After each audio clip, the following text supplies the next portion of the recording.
بسم اللہ الرحمن الرحیم۔ میرا برا کردار میرا انیس بن گیا۔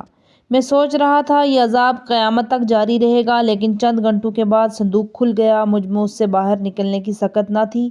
میں دیر تک اس کے اندر پڑا جلتا رہا اور آہوزاری کرتا رہا۔ پھر میں نے اپنے اطراف میں نگاہ دوڑائی تو مجھے کوئی اپنی جانب آتا دکھائی دیا۔ میں نے خوش ہو کر اپنے آپ سے کہا، اچھا ہوا کہ میری تنہائی ختم ہو گئی اور مجھے کوئی ساتھی مل گیا۔ جب وہ نزدیک ہوا تو میں نے دیکھا وہ ایک انتہائی بدبودار، گندی اور بدشکل سیاہ مخلوق تھی۔ اس کا قد لمبا، ہونٹ بھدے اور موٹے، دانت لمبے اور باہر نکلے ہوئے اور ناک چوڑی اور ڈراؤنی تھی۔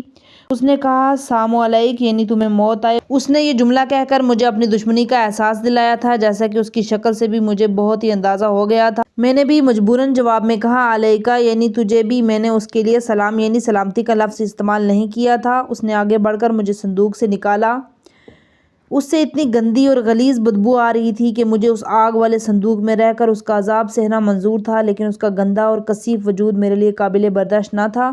لیکن میرے مقدر میں یہی تھا، مجھے اس میں کوئی اختیار حاصل نہیں تھا۔ اس سے بدبو کی شدت کا اندازہ یوں لگایا جا سکتا ہے کہ اگر کسی بڑے شہر میں وہ بدبو آ جائے تو اس کے تمام رہنے والے اسے چھوڑ کر کہیں دور بھاگ جائیں۔ میں نے اس سے پوچھا، تیرا نام کیا ہے؟ اس نے کہا، میں تمہارا ہمزاد ہوں۔ میرا نام جہالت ہے۔ میری کنیت برائیوں کا باپ ہے۔ میرا پیشہ فحاشی اور فتنہ انگیزی ہے۔ وہ جیسے جیسے اپنے القابات بتا رہا تھا، میرے خوف اور وحشت میں اضافہ ہوتا جا رہا تھا۔ پھر اس نے کہا، میرا اصلی نام عزرائیل، ابلیس، شیطان وہ ہے جسے تم نے اپنا خدا بنایا ہوا تھا۔ میں سائے کی مانند تمہارے ساتھ رہوں گا تاکہ دونوں جہنم میں ایک دوسرے کے ساتھ رہیں۔ میں دیر تک گریہوزاری کرتا رہا۔ کافی دیر بعد میری حالت سنبھلی تو میری نظر اس جگہ پر پڑی جہاں وہ صندوق رکھا ہوا تھا۔ میں نے دیکھا کہ اس جگہ پر سیاہ رنگ کی بدبودار مائع چیز گری ہوئی ہے۔ اس موقع پر اس مخلوق نے قہقہے مار کر میرے قریب ہونا شروع کر دیا۔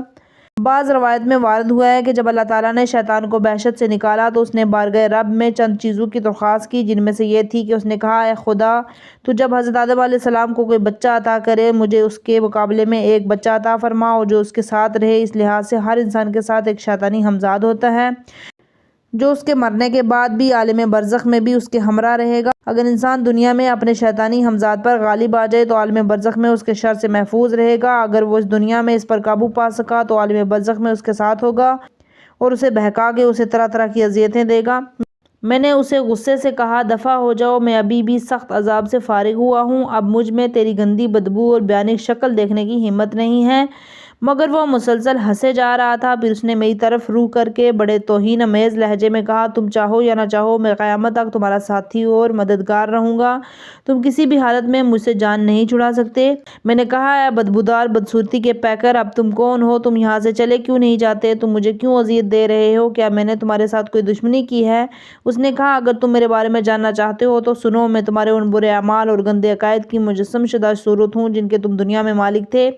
میں تمہارے گندے اور بے شرمانہ عمل کی تصویر ہوں۔ تم نے خود مجھے وجود بخشا ہے، اپنا ساتھی بنایا ہے۔ تم نے خود مجھے اپنا ہمسفر اور رہنما بنایا ہے۔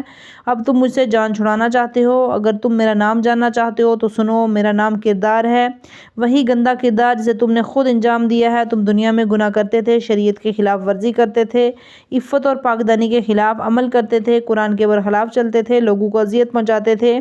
میں ان تمام برائیوں کا مجموعہ ہوں جن کی یہ شکل بن گئی ہے جسے تم اس وقت دیکھ رہے ہو۔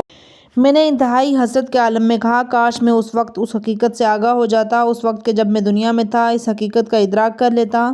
کاش میں گناہ کی اصل گھناؤنی صورت کو اس وقت دیکھ لیتا۔ کاش میں شیطان، ہوا ہوس، نفس امارہ کی پیروی نہ کرتا۔